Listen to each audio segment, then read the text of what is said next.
Ravi's International School, trust assured for your child. A sprawling, safe and home-like campus for residential and day scholars. Call 73311994. हमारे sir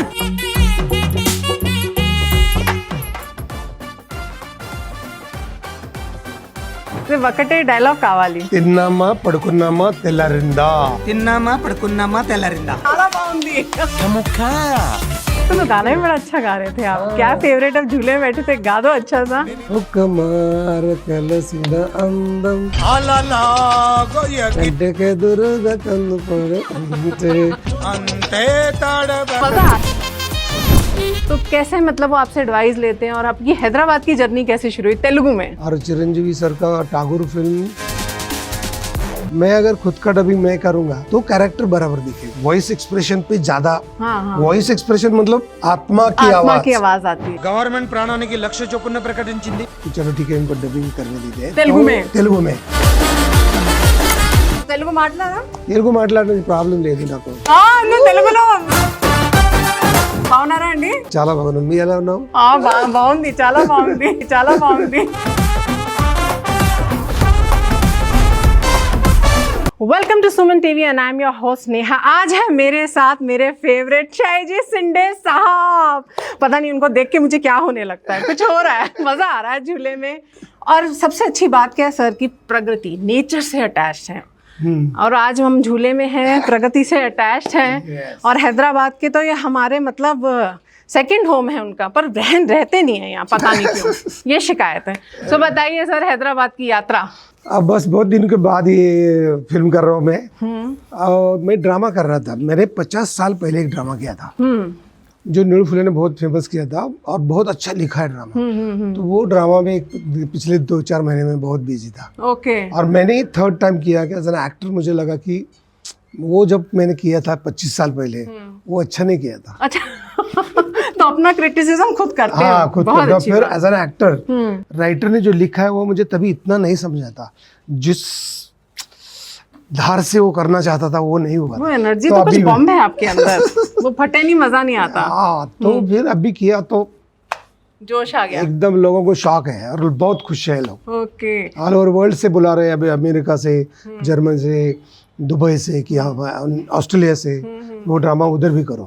Hyderabad में करने वाले, आप आइए. But अरे वाह, फिर पक्का पक्का सबको बुलाता हूँ. सखाराम बाइंडर नाम का मराठी ड्रामा है. कब है डेट बता दीजिए. डेट अभी फाइनल नहीं हुई, संडे को फाइनल करने जा रहे हैं. ओके. सो फिर बाहर जाना हो रहा है, मतलब बाहर के देश, क्योंकि आप तो हमारे वासी हैं, मिट्टी से जुड़े हुए इंसान हैं आप. बाहर जाना अभी तक फाइनल नहीं हुआ, लेकिन फरवरी में शायद जाना. फिर बाहर का टूर होगा. बाहर तो मेरे ख्याल से बाहर के जो फैंस हैं जो देख रहे हैं वो तो फिर एकदम उन्हें पता चलेगा, आपके पीछे पड़ेंगे. आई थिंक वो अच्छा रहता है. वहाँ भी तेलुगु फैंस होते हैं, पैन इंडिया फैंस होते हैं जिन्हें आप पहले मतलब ऐसा कभी टूर हुआ कि आप बाहर गए और मिले हो उन सबसे? मैं वो देवदास का शूटिंग किया था, अमर अकबर अंतरी का शूटिंग किया था. तो मैं 25 दिन था, तो तेलुगु लोगों को मेरे ख्याल से 23 दिन में सबके घर गया था. एवरी डे कोई ना कोई घर लेके जाता था और तेलुगु खाना खिलाता था. अरे क्या मजा आता था. मतलब न्यूयॉर्क में 15, वॉशिंगटन में 12 दिन थे. तो बहुत क्या खिला दिया उन्होंने. हर घर जाके अपना वो मतलब जो भी साउथ इंडियन खाना. एक बार तो मैं स्कॉटलैंड गया था. तो एक उधर हमारा राज करके उनका छोटा सा मॉल टाइप शॉप है. तो उनको मैं बोल रहे कि मुझे एक वाटर का 4 बोतल दो, ये दो वो दो. तो ऐसे देखते रह गया. मैंने बोला क्या हुआ आपको सर, हमको ये दे दीजिए. सर मैं आपको फैन हूँ. I can relate. और वो तमिल था. तमिल. और उन्होंने बोला कि मेरे फादर ने आपकी भारतीय फिल्म ड्रेस पहना के मुझे पहली फिल्म दिखाई थी और आप मेरे सामने है. तो मुझे कैसा लगा. फिर उन्होंने घर बुलाया. फिर उन्होंने दूसरे दिन हम लोग घूमने जा रहे थे तो शॉप बंद किया, छुट्टी निकाली. और हस्बैंड वाइफ वो सब हमको उन्होंने इडली बनाया, चिकन बनाया, पूरी बनाया. कितने इसे कहते हैं प्यार. और मुझे सबसे अच्छी बात क्या लगती है, आप फ़ैन की इज्जत बहुत करते हैं. ये चीज़ मैंने बहुत देखी है. मैं बहुत बार सर का इंटरव्यू लिया, जब भी फैंस आते हैं उन्हें आप अपने बच्चों की तरह प्यार से उन्हें पकड़ेंगे, उनसे बात करेंगे. अभी भी मैं देख रही थी, फोटो खिंचवा रहे थे, बड़ी इज्जत. वो एक एक्टर की जो मतलब कोई भी कलाकृति हो या कोई भी कलाकार हो, जब फैन को पहुंचता है इधर, तभी ये कलाकृति और कलाकार कंप्लीट हो जाता है, नहीं तो बिना फैन के कलाकार थोड़ी कंप्लीट है। यही तो साइन है एक टैलेंट एक्टर का, वो कहते हैं ना फल जिस पे ज्यादा होते हैं वो झुका रहता है। ये तो चीज़ है आप में, मतलब जो सीखनी चाहिए आज की जनरेशन एक्टर्स को, आई मस्ट से। तो सर अभी भी याद आता है लोग जब जनरेशन आती है, यंग एक्टर्स आते हैं, शिंदे जी कैसे हम अपनी करियर को शुरुआत करें, बहुत स्ट्रगल है। और आपके तो खाली 20-25 साल आप टिके रहे, अभी भी टिके और अभी भी चल रहे हैं। तो कैसे मतलब वो आपसे एडवाइस लेते हैं, और आपकी हैदराबाद की जर्नी कैसे शुरू हुई तेलुगु में? तेलुगु में शुरू हो गई कि हम लोग कलकत्ता मेल फिल्म कर रहे थे और चिरंजीवी सर का टागोर फिल्म के प्रोड्यूसर अल्लू अरविंद सर और 2 नाम थे, तो उनको एक नया विलन चाहिए था और कलकत्ता मेल में विलन का रोल कर रहा था, तो मुझे ठाकुर के लिए विलन का किरदार दिया। और तभी चिरंजीवी सर और भी विनायक सर थे, तभी मैंने बोला था मैं थिएटर का एक्टर हूँ, मैं अगर खुद का डबिंग मैं करूँगा तो कैरेक्टर बराबर दिखेगा, अगर मैं डबिंग नहीं करूँगा तो कैरेक्टर कुछ अलग होगा, क्योंकि हम लोग वॉइस एक्सप्रेशन पे ज्यादा, वॉइस एक्सप्रेशन मतलब आत्मा की आवाज आती है, आत्मा की एक्सप्रेशन होती है, तो वो करना चाहते। चिरंजीवी सर बोले और भी विनायक सर बोले कि चलो ठीक है इनको डबिंग करने देते हैं तेलुगु में। तो मैं तेलुगु सीखा, एक सीन 4-4 दिन डब किया और फिर आगे 25 साल से मैं तेलुगु का डबिंग कर रहा हूँ। సో తెలుగు మాట్లాడా? తెలుగు మాట్లాడడానికి ప్రాబ్లం లేదు నాకు. నువ్వు తెలుగులో మంచిగా మాట్లాడాను. సో బాగున్నారా అండి? బాగున్నాను, మీరు చాలా బాగున్నాను, మీరు ఎలా ఉన్నావు? బాగుంది, చాలా బాగుంది. సో पूरा मतलब एक्सपर्ट हो गए अभी, मतलब जैसे लोगों से कोऑर्डिनेट बात करना होता है. डबिंग के लिए कोई प्रॉब्लम नहीं है, మాట్లాడడానికి కొంచెం కొంచెం ప్రాబ్లం వస్తుంది కానీ ग्रामेटिकली कुछ रॉन्ग होता है, कुछ वर्ड्स बराबर, बट फ्रीली थोड़ा కొంచెం కష్టం, लेकिन కానీ अंडरस्टैंडिंग कोई प्रॉब्लम नहीं. मतलब सीनो वाइटला ने मुझे जो पहली फिल्म दी थी हम लोग, तो उसका नरेशन तेलुगु में दिया था. వావ్. సో మొత్తం ఈ అర్థమైంది, ఏం స్క్రిప్ట్ కావాలి, ఏం యాక్టర్ కావాలి, మొత్తం ఫుల్. मतलब बॉम्बे में एक बार मुझे सिग्नल तोड़ा करके पुलिस ने पकड़ा था. अच्छा. तो पुलिस ने मुझे पहचान नहीं, लेकिन 10-12 तेलुगु लोग आए और सर है हमारे राज्य के, हमारे देश के हैं.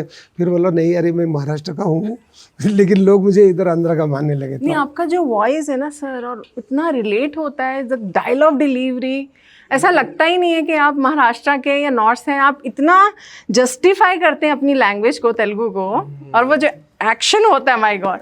सो आज लोग किस मूवी के लिए आपको स्टिल रिमेंबर करते हैं, या आपको लगता है that was your victory, the love for that character? वो तिन्नामा पड़कुन्नामा तेलरिंदा जो पोकेरी का जो डायलॉग था ना, तो मैं बॉम्बे में था और मुझे बोले कि इस पे बहुत ताली आती है, बहुत लोगों को अच्छा लगता है. तो मैंने बोला मैंने क्या ऐसा किया है. फिर मैं देखने गया कि ये क्यों इतना पसंद है. करते वक्त हर डायलॉग, हर एक्सप्रेशन अपन दिल से करते हैं, लेकिन कुछ लोगों को अच्छा लगता है, तो लोगों का कंट्रीब्यूशन होता है, तो लोगों की वजह से अपने को लगता है ना ये मेरा. लेकिन अरुंधति अच्छा है, ठाकुर अच्छा है, కృష్ణ अच्छा, कितने नाम ले रहे. ఒకటే డైలాగ్ కావాలి ఆడియన్స్ కు. తిన్నామా పడుకున్నామా తెల్లారిందా, తిన్నామా పడుకున్నామా తెల్లారిందా. అబ్బో చాలా బాగుంది. बट एक और नहीं, तेलुगु का मुझे कभी भी एक डायलॉग बहुत तो अच्छा लगता है, जो मैं 500 फिल्म की है, तो ऐसा नहीं कि कितने 500 डायलॉग है, लेकिन मैं एक डायलॉग जो बाहर बोलना हमेशा पसंद करता हूँ, वो है कि ఒక దేశం వెనకబడిందంటే దానికి కారణం రైతు, ఒక దేశం ముందుకెళ్తుందంటే దానికి కారణం రైతు. मजा आ गया.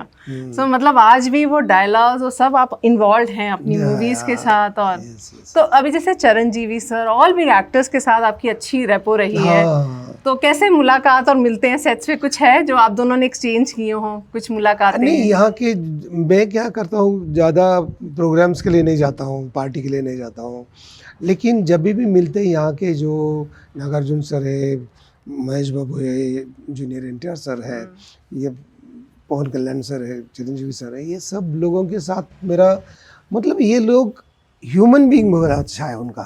स्टारिज्म से ज़्यादा वो ह्यूमन बड़े हैं और फिर उनका स्टारिज्म होता है, तो मज़ा आता है. बट कुछ सेट्स की यादें याद हैं आज भी, जब आप बैठते और हंसते हैं और अपने फ्रेंड्स को बताते हैं चिरंजीवी के बारे में, या नागार्जुना की कुछ अच्छी सर के साथ मूवमेंट्स हों, जूनियर NTR के साथ कुछ ऐसी मुलाकात, बातें जो एक्सचेंज की हूँ अच्छी वाली, कुछ यादें रह जाती हैं ना, अच्छी हंसने वाली होती हैं, मेमोरीज होती हैं? नागार्जुन सर के साथ मैं पहला पिक्चर कर रहा था और मैं विलन था और एक कांच का दरवाजा तोड़ना था और एंट्री करना था। तो पहले मैंने लात मारी तो कांच का दरवाजा खड़ करके ओ गिरा। तो नागार्जुन सर एकदम भाग के आए, पहले बोले आपको कुछ नहीं हुआ ना। वाह, और मुझे लगा था कि इतना बड़ा नुकसान प्रोड्यूसर का हुआ। तो एक ह्यूमन कितना अच्छा, कितनी नाइस पर्सन है, हमेशा मिलते थे, कुछ सच है, कैसे है, क्या है। पवन कल्याण सर हम लोग खाना खिलाने घर बुलाए थे। तो ऐसा मतलब हम लोग क्या बोले कि हैंड वॉश करने गए तो टॉवेल लेके खड़े थे। मतलब ऐसा लगा कि ह्यूमन क्या आदमी है यार, क्या मतलब एज ए ह्यूमन टच करते हैं। तो क्या खिलाया उन्होंने? टेस्टी टेस्टी यार। बहुत सबके खिलाया था। हम बहुत, मैं अभी पेड़ के बारे में भी उनको मिला था। अच्छा। मैंने बोला था कि जो एक प्रोग्राम में बोला था कि वृक्ष प्रसाद योजना, भगवान के सामने जो अभिषेक करते हैं ना, तो उनको प्रसाद करके एक पौधा दिया। यस। और वो हर एक आदमी ने जाके लगाया कि भगवान का प्रसाद है, तो कितनी बड़ी बात हो जाएगी नेचर के लिए। क्योंकि अपन ऑक्सीजन और अनाज के सिवा जीते नहीं। तुम बड़े एक्टर हो, बड़े डॉक्टर हो, बड़े खिलाड़ी या तो पॉलिटिशियन हो, तुमको लगता है ऑक्सीजन, तुमको लगता है अनाज, और वो तो पेड़ बनाता है। तो भगवान का प्रसाद अगर पेड़ है तो कुछ काम नहीं आएगा। पैसा को इतना अच्छा लगा, उन्होंने मुझे बुलाया था और वो उन्होंने यहाँ के देवस्थान के अंदर वो प्लानिंग कर रहे लगाने के लिए। तो मैं उनको बहुत बहुत धन्यवाद देता हूँ। वाह, नहीं मैं देख रही हूँ आपके बहुत सारे रील्स जहाँ पे आप प्रमोट कर रहे हैं, बच्चों के बीच में जाके प्रमोट कर रहे हैं कि भैया अपनी खेती बाड़ी सीखो, अनाज उगाओ और पेड़ उगाओ। ये मैं चाहती हूँ इसके बारे में आप और बताएं। नहीं, सच में चीज़ ये है कि मैंने सोचा जिंदगी में लोगों को पैसा कमाना चाहिए, चाहते हैं बहुत, नाम कमाना चाहते हैं बहुत, लेकिन सच्ची बात ये है, माँ की कोख से जन्म लेने के बाद इमीडिएट क्या लगता था? ऑक्सीजन। यस। और मरने तक लगता है ऑक्सीजन, वो सिर्फ पेड़ देता है। तो सबसे माँ के बाद सबसे बड़ा कौन है? पेड़ है। और माँ जिंदा क्यों थी? पेड़ की वजह से। अपन सो जाते फिर उठते क्यों? कि ऑक्सीजन अपना पेड़ देता है ना। तो इसीलिए पेड़ ये सबसे बड़ा सेलिब्रिटी है, बाकी सब बाद में सेलिब्रिटी है। वाह, बात सही बोली, बिल्कुल। तो क्योंकि पेड़ छाव देता है। सही में। कोई स्टार छाव देता है क्या? कोई पॉलिटिशियन छाव देता है क्या? कोई डॉक्टर छाव देता है क्या? नहीं, पेड़ देते। तो पहले पेड़ से पूजा करो, पेड़ लगाओ, और पेड़ का वजह से हवा वही है। कितना भी पैसा हो आपको, अगर और मैंने क्या हवा किया नहीं है था, तो मैंने क्या किया था, ये बात मेरी माँ के साथ हो रही थी। माँ मेरे 97 ईयर की गई थी ना, तो 93 की थी तभी मैंने बोला माँ जाने के बाद ज़िंदगी में कुछ है ही नहीं। तो माँ को बोला मैं तेरे को ज़िंदा कैसा रखूँगा। तो एक दिमाग में आया मेरे एक दिन कि माँ के बाद मैंने ऑक्सीजन लिया और पेड़ की वजह से ज़िंदा हूँ, तो माँ को बीज तोला करूँगा। एक साइड में माँ को रखूँगा, दूसरी साइड देशी अपने पारंपरिक पेड़ की सीड्स, उनको एक बाजू में रखूँगा। और माँ को बोला मैं ये इतने तेरे वेट के पेड़ पूरे भारत भर लगाऊंगा, और वो पेड़ जब बड़े होंगे उसकी छाव होगी, उसको फ्लावर फूल आएगा, तो उस मेल में तो रहेगी। क्या बात है। वो जो फल होगा वो रस में तो रहेगी, वो पंछी बैठेंगे वो पंछी के साथ तो रहेगी, वो छाव होगी उसमें। इसलिए माँ, मेरे माँ और मेरा पेड़, इससे ज्यादा दुनिया में सच कुछ नहीं है। ये सबसे बड़ी इंस्पिरेशन। आई थिंक इस पे एक मूवी भी होनी चाहिए सर, कि एक बेटे के लिए अपनी माँ को याद कैसे कर रहा है। वो आंसू, हम आंसू बहा के करते हैं, पर आप दूसरों के आंसू पहुंच रहे हैं, उनको तकलीफ से बाहर, कितने लोग को बेनिफिट होगा उस हवा से। और इसलिए माँ को बोला मैं रहूंगा नहीं, मैं भी 500 साल तेरे को जिताने का, जिंदगी जीने का मेरे पास कुछ नहीं जादू, लेकिन ये पेड़ की वजह से था ना, ये पेड़ में मैं देखूंगा, ये फूल में मैं देखूंगा, और मैं खुश रहूंगा। ये तो पिक्चर होनी चाहिए सर इसमें। तो बड़ी बढ़िया इंस्पिरेशनल स्टोरी है, एक बेटे की जर्नी अपनी माँ से, मानना पड़ेगा। तो आज कैसा दिखता है सर ये टॉलीवुड? आप तो बहुत पहले से जुड़े हुए हैं, अब आप पैन इंडिया हो गए, अब तो पिक्चरें हिंदी में आ रही हैं। नहीं, पेड़ की बात। और एक हैदराबाद के लोगों की बात बताता हूँ। नेचर्स लवर्स करके एक ग्रुप है, वो विकाराबाद और हैदराबाद का जो रोड था उसमें कुछ 1000 बैनियन ट्री जा रहे थे। तो उन्होंने कोर्ट केस किया, तो मुझे बोला था कि हमको कुछ सपोर्ट चाहिए, तो मैं वो नितिन गडकरी से बताया, फिर इधर के जो फॉरेस्ट के डिपार्टमेंट के लोग हैं, और उन लोगों का सक्सेस हो गया। नेचर्स लवर्स लोगों को सक्सेस हुआ, उनको बहुत कॉन्ग्रेचुलेशन। उन्होंने बहुत 5-10 साल उसके पीछे पड़ के वो पेड़ों को बचाया। एक बैनियन ट्री के ऊपर 500 प्रजाति, फुल पॉकर से लेके कीड़ा मुंगी से लेके सब लोग जीते हैं। वो सबका संसार को ज़िंदगी में स्थान दिया, और नेचर लवर्स के लोगों को बहुत बहुत शुक्रिया। खुश हो गए सुन के। आंध्रा में ऐसे बहुत से लोग काम करते हैं, जो रियल हीरो है उनको मेरा सलाम। वाह, उनके लिए बहुत बड़ा मैसेज है, उनके लिए बहुत बड़ी ताकत आपने दी है।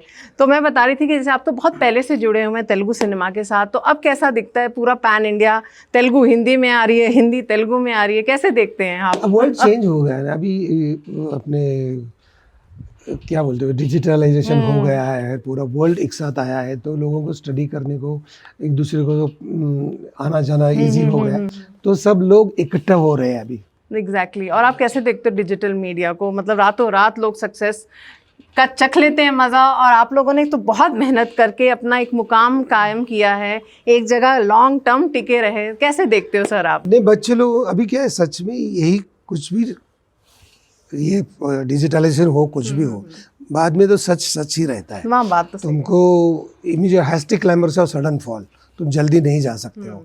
उनको अगर गाना सीखना है तो 10 साल सीखना है, एक्टिंग सीखना है 10 साल सीखना, उसके बाद के जो रिजल्ट होते हैं वो फटाक से जाने वाले से बेहतर रहेंगे।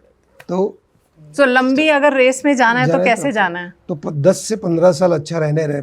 पूरी जगन्नाथ सर के ऑफिस में मैं गया था, और वहाँ देखा कि कोई भी अगर सक्सेस होता है तो उसके पिछले 10-15 साल दिए जाते हैं, स्टडी करो, क्यों तो रात इतने बड़े सक्सेस है, और बाकी तो आते जाते रहते हैं। ओके। सो सर, आपकी टॉप 5 फेवरेट मूवीज कौन सी हैं जो आप याद करते हैं, आपने बहुत एंजॉय किया सेट्स पे? सेट्स पे सब या एंजॉय करता काम हूँ। अपना कैरेक्टर? नहीं, लोगों को बहुत अच्छी लगी हुई वो है कि भारती तमिल, शूल हिंदी, टागोर पोकेरी, कन्नड़ का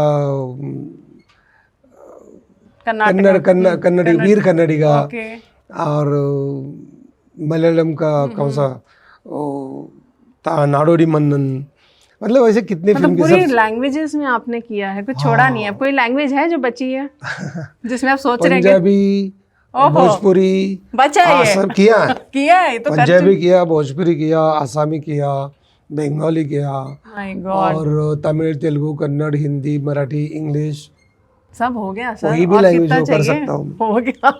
अरे भी बचा है अभी। तो पोखरी का याद आए तो मतलब वो तो उसने तो धमाका कर दिया था, हर जगह हर रीजन में ही वो चल पड़ी थी, रीमेक्स हुए। तो आपने कैसे देखा इस रीमेक्स को? आज भी मतलब याद आता है कि हर मूवी आजकल चल रही है ना, हिट होगी तो उसका हिंदी बनता है, तमिल बनता है, तेलुगु आता है। पोखरी का रीमेक नहीं हुआ ना?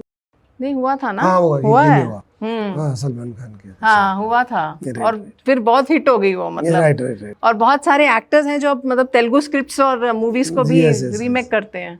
तो आप कैसे देखते हो उस चीज को? बिकॉज आप पहले थे। मैं ऐसा नहीं, वो क्या डायरेक्ट प्रोड्यूसर का रोल होता है। ओके।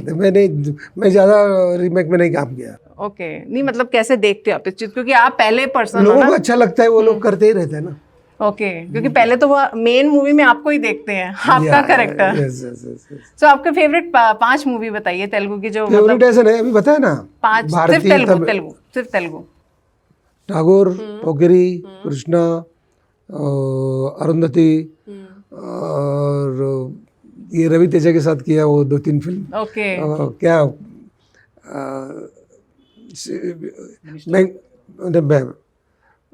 सिनो वाइट का पिक्चर था ना, याद नहीं आ रहा होगा। नहीं, टाइगर क्या, दुबई सिनो, नहीं दुबई सिनो ना, बंगाल टाइगर, और कमर, और कौन सा फिल्म? दुबई सिनो है भाई, दुबई सिनो।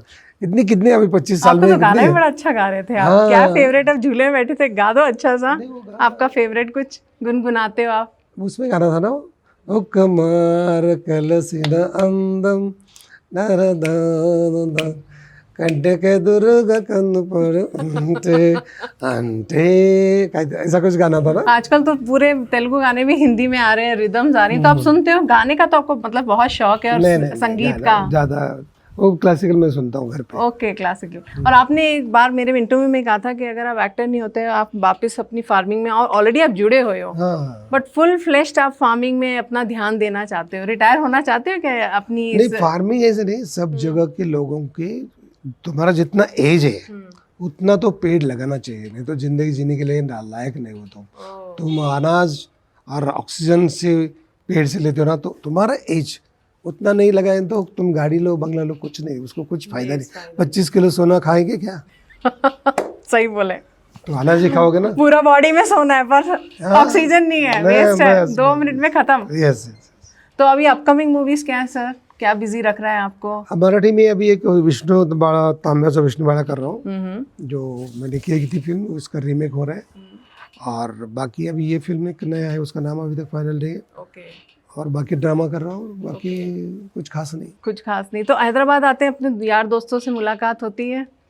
कुछ शॉपिंग वॉपिंग, कुछ नहीं, घर से कोई बोलता हो ये ले आइए वो ले आइए? कुछ नहीं, कोई डिमांड नहीं? बहुत कितना पुराना हो गया। तो ये सब पुराना हो गया हैदराबाद का, तो कुछ ऐसा रहता नहीं है मतलब कि जाना है वो जगह में नहीं। या कुछ लेके जाना है, कुछ ऐसा नहीं?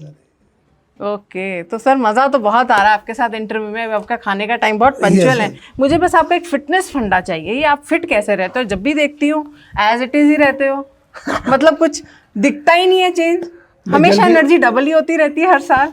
ये साउथ के सब स्टार है ना, जल्दी उठने वाले हैं, हाँ। तो उनको मैं आइडल मानता हूँ। ओके। सुबह उठते हैं और सुबह अपना काम करते हैं। सब लोगों ने ध्यान रखना चाहिए कि इवनिंग के दोस्त को साथ मत बैठो, अर्ली मॉर्निंग के दोस्तों के साथ बैठो, तो तुम्हारा भला हो जाएगा। Thank you. तो ये आपका फिटनेस फंडा है? यस। तो देखो हम मॉर्निंग वाले दोस्त हैं, मॉर्निंग में ही इंटरव्यू कर रहे हैं हम, तो नाइट वाइट लग का टाइम से जाएंगे, खाएंगे, सो जाएंगे। दैट इज योर फिटनेस फंडा। सो जस्ट एक लास्ट क्वेश्चन, मैं एक्टर का नाम दूंगी, आप उनके लिए क्या सोचते हैं? अल्लू अर्जुन, एक वर्ड उनके लिए। बहुत एनर्जेटिक है, बहुत जेन्युइन है वो, और वो अच्छा ह्यूमन बीइंग है। जूनियर एनटीआर? वो भी ऐसे है। मतलब क्या है ना, क्या उन्होंने चेंज किया खुद को। उनके साथ पहले मैं फिल्म किया था तो वो उनका वेट बहुत था, फिर उसकी विल पावर देखो, पूरा चेंज करके ऑस्कर तक पहुंच गए। राजमौली साहब? राजमौली साहब का और मेरा क्या है मालूम नहीं, उनके साथ मेरी फिल्म ही नहीं हुई। मैंने पूछा उनको कि मैं एक्टिंग और कितना करूं तब तक आप लेंगे, तो मालूम नहीं क्यों। ये मैं टैग करने वाली राजमौली साहब को, प्लीज कुछ तो मतलब होना चाहिए। मुझे एक्टिंग नहीं आती ऐसा उनको लगता है शायद, और कितना मैं प्रूव करूं खुद को। तो आपका ये ड्रीम है कि मतलब अब राजमौली साहब जी के साथ एक पिक्चर तो होनी चाहिए? आज सपने में भी आते हैं कि मेरे को क्यों नहीं लिया होगा। सपने में भी आते हैं? अरे वाह। तो Rajamouli sir, you have to consider this, he will consider. Mahesh Babu sir? Babu और बहुत अच्छे, बहुत सिंसियर, और बाप रे कितना ध्यान देते काम पे ऊपर, और बहुत कूल, और बहुत मुश्किल, जिसको ऐसा ना बहुत जोक के मूड में होते हैं। हाँ, I know. Ramcharan sir? Ramcharan के साथ 1-2 ही फिल्म किया है, लेकिन वो बहुत सिंसियर और बहुत बहुत नम्र, और मतलब प्लेन में हम लोग मिलते थे तो भी खड़े रह के बात किया, तो मैंने अरे बैठो सर आप, मतलब क्या जेन्युइनिटी है, बहुत अच्छा लगा। उनके डैडी जी चरण जी भी? हाँ, उनके साथ तो आपके बहुत, उन्होंने तो पहली बार मुझे तो तेलुगु का जो कुछ मैं हूँ वो चिरंजीवी सर की वजह से हूँ, वीवी विनायक सर की वजह से हूँ, क्योंकि वो फिल्म में मुझे इतना रोल दिया, और वो 100 डेज और इतना फिल्म चली, तो मैं पूरे साउथ में एकदम 10-15 फिल्में साइन होने शुरू हो गया, तो मेरे गॉडफादर है वो। ओके। और उन्होंने कुछ वर्ड भी सिखाए थे आपको? सिखाए नहीं, सिखाने को मैंने बोला था पहले दिन कि आर यू कंफर्टेबल, तो मैंने बोला no sir I am not comfortable. क्या हुआ? तो बोले कि, मैंने बोला मैं थिएटर का हूँ, मुझे जो वो सीखने अंडरस्टैंड नहीं हुआ तो मैं नहीं बोल सकता हूँ। वीवी के साथ कुछ बात किया, और इमीडिएट शाम को मुझे एक असिस्टेंट भेजा, ట్యూటర్। तो मैं पूरा लिखता तो మీరు ఇప్పుడు ఏం చేస్తున్నావు मराठी में, तू अत्ता काय करतोस। ओके, मराठी से तेलुगु में कन्वर्ट किया। वो लिखता था, फिर वो अंडरस्टैंड करता था, और फिर एक्सप्रेशन देता था, तो हो गया ना कि उसकी वजह से తెలుగు బాగా మంచిగా మాట్లాడాను।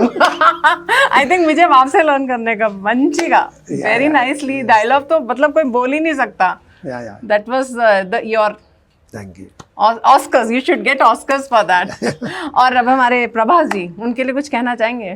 प्रभास भी अच्छे बहुत, तो हम लोग ऊटी में शूटिंग किया था, फैंटास्टिक। सभी फैंटास्टिक है, अच्छे इंसान के साथ सब अच्छे ही रहते हैं, मतलब काम से काम। बस अब मेरे को लगता है अब आपका ड्रीम है राजमौली जी के साथ। अब नेक्स्ट मूवी जब हो तो तब हम आपको सेट्स में पकड़ेंगे राजमौली जी के मतलब साथ। पेड़ में और माँ और राजमौली, Yes. बस यही करो जिंदगी में, इससे ज्यादा बड़ा कुछ है नहीं। What a message sir. तो it was wonderful talking to you. झूले में मजा आया, नेचर में, सुबह के फ्रेंड्स। तो आते रहिए सर, और हमें अच्छी अच्छी बातें सिखाते रहिए, और मिलते भी रहिए, क्योंकि सुमन टीवी के ऑल ऑडियंस को थैंक यू। और परिश्को को हैप्पी न्यू ईयर आ रहा है सर। अपना ये ईयर कैसा गया आपका? मेरा ये ईयर हर साल बहुत अच्छा जाता है। ये साल तो मैं ज़्यादा मतलब पेड़ के बारे में काम कर रहा हूँ, एक्टिंग के बारे में काम कर रहा हूँ, नया खुद सीख रहा हूँ। तो ये तो काम चालू ही है। नया साल को सबको शुभकांक्षलु। సుమన్ టీవీకి పరీక్షలు తెలుగు में बोलिए। సుమన్ టీవీ ప్రేక్షకులకు न्यू ईयर की शुभकांक्षलु। वाओ सुपर, अभी हमें बेस्ट विशेस भी मिल गई। For more updates keep watching Suman TV. Till then good bye.